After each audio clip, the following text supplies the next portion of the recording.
Yo les gars, j'espère que vous allez bien. Bienvenue pour cette review du chapitre 1100 de One Piece, le chapitre sur le flashback de Bartholomew Kuma, un personnage que j'aimais pas trop à la base, pour tout vous dire, mais qui a su, on va être honnête, chapitre après chapitre, égayer ma curiosité, tant son flashback est mêlé avec l'histoire de One Piece. Donc aujourd'hui on va voir plusieurs trucs. Déjà le petit échange entre Saturne et ce cher Bartholomew Kuma pour sa transformation en cyborg par le docteur Vegapunk. Un dialogue que j'ai trouvé hyper intéressant tant il est logique, parce que c'est vrai que je ne comprenais pas pourquoi le docteur Vegapunk avait choisi de transformer Bartholomew Kuma en cyborg, alors que celui-ci était déjà fort, était déjà complet. Et c'est avec l'approche de Saturne que j'ai commencé à comprendre que finalement, c'était un petit peu sa personnalité qui posait problème. Comme c'était un roi tyran, il fallait quand même sécuriser le pacte, le transfert, c'est-à-dire le sauvetage de Bonnie contre la loyauté de celui-ci. Et pour être sûr que ce Kuma soit loyal, bien sûr, il est intelligent de demander qu'en contrepartie il se transforme en cyborg et qu'il perde directement sa personnalité. Les Shichibukai étant, on se le rappelle, un groupe qui travaille pour la marine mais qui quand même exerce des choses pas très morales sur les océans.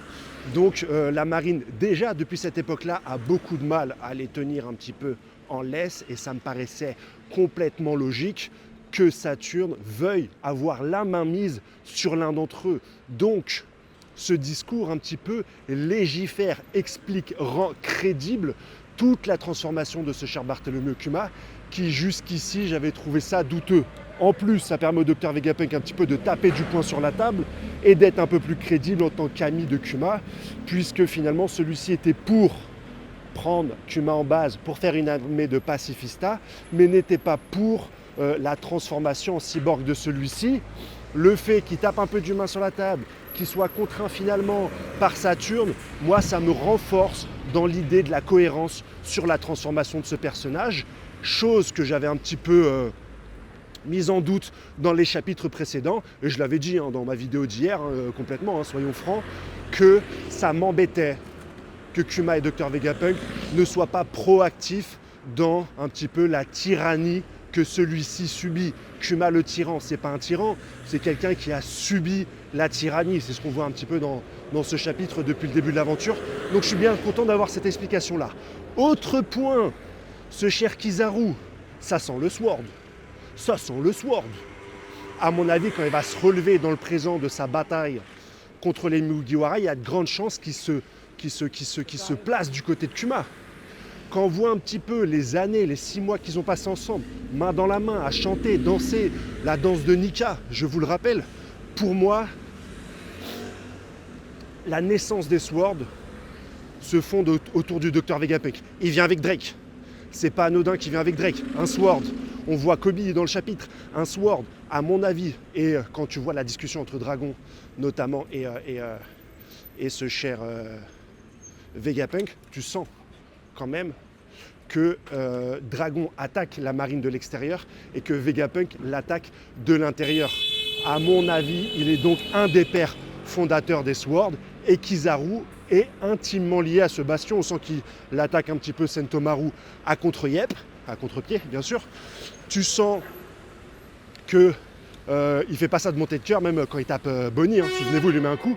Donc a fortiori, forcément, Kizaru sera lié au Sword et fera partie un petit peu de la marine qui va survivre à la bataille finale. Très certainement que le Gorosei va se faire tège, Akainu va se faire tège, et on aura une nouvelle marine avec Kobe, avec Smoker, tous ces gens un petit peu intéressants. Et à mon avis, ce très cher Kizaru sera de la partie. Je vous le dis comme ça, je vous le tape en 1000 in the miles. Pour la suite, on a les Shichibukai. Je crois que c'est le chapitre où tu as le plus de guests One Piece. Je crois que tu as plus de guests que même dans le chapitre de God Valley où tu vois Barbe Blanche, Kaido, Shiki, etc., etc. Là, tu sens qu'il y a quand même du monde. Il y a l'intégralité des Shichibukai et ça fait plaisir de les voir. Tous qui sont un petit peu circonspects, étonnés de l'arrivée d'un nouveau corsaire. Certains connaissaient Kuma le tyran et se demandent pourquoi il est là. Jinbei nous dit oui, un roi parmi nous, et c'est encore bizarre. Et surtout, on apprend que Ace aurait aurait une victoire dans sa life, chose qu'on n'avait pas vu beaucoup dans le manga et dans son origin story, mais il est encore développé. il aurait battu un Shishibukai. Mais la manière dont il s'adresse à Jinbei, je me demande s'il ne parle pas de Jinbei finalement. Mais il me semble que dans le début de One Piece, quand ils arrivent sur l'île des hommes poissons, Jinbei est encore Shishibukai et il perd son titre car il refuse de se battre à Marineford. Donc c'est pas Jinbei que Ace a vaincu, mais c'est cool de donner, je dirais, quelques petites victoires finalement à ce personnage. Un des préférés, je crois que c'est un des préférés du monde de One Piece. Mais c'est hyper intéressant de voir qu'il s'est battu, voir Barbe Blanche, Barbe Noire, Jinbei, Ace et Marco sur une même table, finalement en train de discuter, c'est aussi quelque chose d'assez intéressant à mes yeux, parce que c'est des personnages qu'on n'avait pas l'habitude de voir ensemble, même si on sait qu'ils ont suivi ce fidèle Barbe Blanche dans toutes ses aventures. Et j'ai envie de te dire encore une fois, fin du chapitre plus qu'exceptionnel. Bon, tu as la transaction de Bonnie, tout est encore logique. Le fait que Kuma va perdre peu à peu sa personnalité, ça légifère ses actions de Sao Body. Le fait est qu'il envoie directement Bonnie à Sorbet, ça marche aussi. On voit un docteur, le docteur Alpha, membre du CP8, qui ressemble trait pour trait aux infirmières de Barbe Blanche. Et là, on se dit bien sûr, est-ce que finalement, Barbe Blanche n'a pas été lui aussi empoisonné par le gouvernement et la marine? Et vous savez que j'ai une grande théorie sur le poison dans One Piece, notamment la maladie de Goldie Roger et de tous ceux du spoiler Jackson, on va l'appeler comme ça parce que je ne me rappelle plus le nom exact, je crois que c'est par là, je sais même plus. Je ne sais même pas où je vais. C'est quelque chose qu'on aura probablement un petit peu à la fin, mais moi je reste quand même attentif à ce genre de choses. Je vous le dis, je vous le redis, si on se fait arrêter par la police, je ne me rends pas les gars. Shishibukai. Et la fin du chapitre est peut-être le truc le plus exceptionnel finalement, c'est Kuma qui se pointe à Fushia. Oda garde la jonction entre passé et présent au climax de son flashback. Quelle sera la teneur de cette rencontre? Pourquoi Kuma est à Fushia? Ils ne se sont très certainement pas rencontrés parce que, je vous le dis, Luffy n'a pas reconnu Kuma directement ce Swireback. Merci. Donc forcément il y a un loup, ils ne se sont pas vus.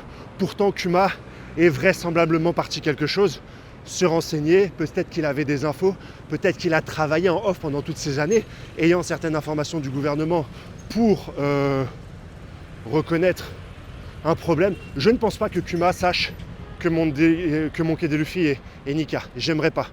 En fait, si Oda doit rejouer avec son chapitre 1, qu'il rejoue avec des éléments tangibles et perceptible si tu lis le tome 1. Si tu rajoutes là maintenant, comme un cheveu sur la soupe, que finalement, eh bien, le docteur Vegapunk, Kuma, savait pour Nika et lui délivre un message, si c'est un rajout comme ça restera qu'une brique superposée et pas une brique ancrée, pas quelque chose qui était sous nos yeux, qui aurait pu être directement deviné par les lecteurs de One Piece les plus assidus. J'entends bien sûr ceux qui n'ont pas Skype, Dressrosa et Skypea, ce qui est mon coup, ce qui est mon truc, soyons honnêtes. Mais voilà, on a un climax à la hauteur des attentes, qui ne seront pas forcément dans le chapitre 1100, mais peut-être dans le chapitre 1101 avec une révélation. Pourquoi pas sur Joy Boy, pourquoi pas sur Nika, pourquoi pas sur Luffy, pourquoi pas sur Monkey des Dragons, mais au moins voilà, on a des choses qui se passent. Voilà pour ma review à vélo.